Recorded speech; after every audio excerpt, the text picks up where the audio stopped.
South Africa's favourite cup competition returned to our screens, with the Nedbank Cup once again set to thrill fans of the beautiful game across Mzansi. As always, the big teams had their eye on cup success, while the so-called minnows from the lower leagues targeted a big scalp or two as they dared to dream. One team that knows a thing or two about daring to dream and achieving success is Mamelodi Sundowns, and Bafana Bastille got the ball rolling in the Nedbank Cup. Jingles Mosimane's team began their hunt for a fifth title when they took on Mariveni United, with the Brazilians being the overwhelming favourites to do the business against the ABC Motsepe League side. Downs came into the game on the back of a loss against Cape Town City, which would have been tough to take, but they bounced back in style against Mariveni with a 2-0 win. Two quick-fire second-half strikes by Leonardo Castro and Anthony Lafort were enough to see off United as Downs advanced. A few days later, Polokwane City faced off against African All-Stars, and the top-flight team's start to the game was spectacular as Buleng opened his account after a fine team move. Rise and Shine then turned on the style in the second half as they ripped All-Stars apart. This will be the long-range shot from Tiri. That is a cracker. He hit that on the outside of the boot as well, which makes it even sweeter. But the Zambian gets his first goal in South African football. Now, onside Musona, Dlamini out. Musona gets past him. Is he going to finish it here? Walter Musona. Excellent finish. And the young assassin has pulled the trigger. While All-Stars did manage to get a late goal, it proved to be in vain as Rise and Shine continued their Nedbank Cup dream. At this stage, the South African top-flight teams had been doing well until Ajax Cape Town were knocked out on penalties by Guaduguza, a fate the likes of Baroka FC, Bloem Celtic and Kaizer Chiefs were looking to avoid when they faced off against lower league teams.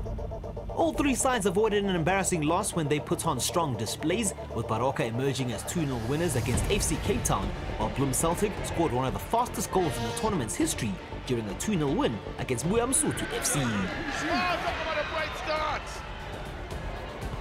The brightest of the stars from Bloemfontein Celtic, from kickoff all the way through to finding the back of the net. Kaizer Chiefs had to deal with Stellenbosch FC in the round of 32, and with Steve Gombela having made 6 changes to his starting lineup, it wasn't going to be a walk in the park. But the men who were given the chance to shine did exactly that, as Lucky Baloyi ran the show from midfield, while Kuzwai was brilliant in between the sticks.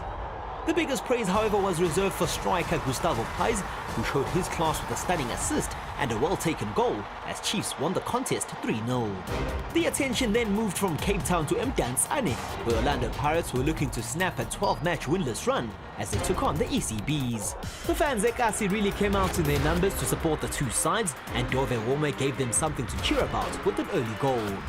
The Buccaneers continued to control the game from there, with Mpho Makola standing out.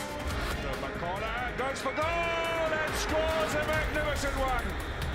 Keeper well off his line, and Paul Makola, who is a man who can come up with something special, does just that. The Bees, however, refused to go away, and they stung the Buccaneers after some poor play at the back from Issa Sa, and Mongani Chikila made the Buccaneers pay with a determined and well-taken strike.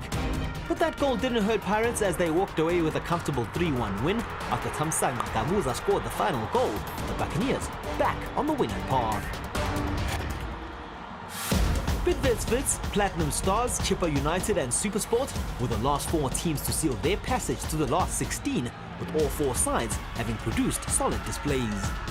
Supersport were pushed all the way by Royal Eagles, but it was Matsazanza Apidoli who did enough to seal a 2-1 win, while Chippa United had Lerato Lamola to thank, with his goal ensuring progress against Witbank Spurs in PE.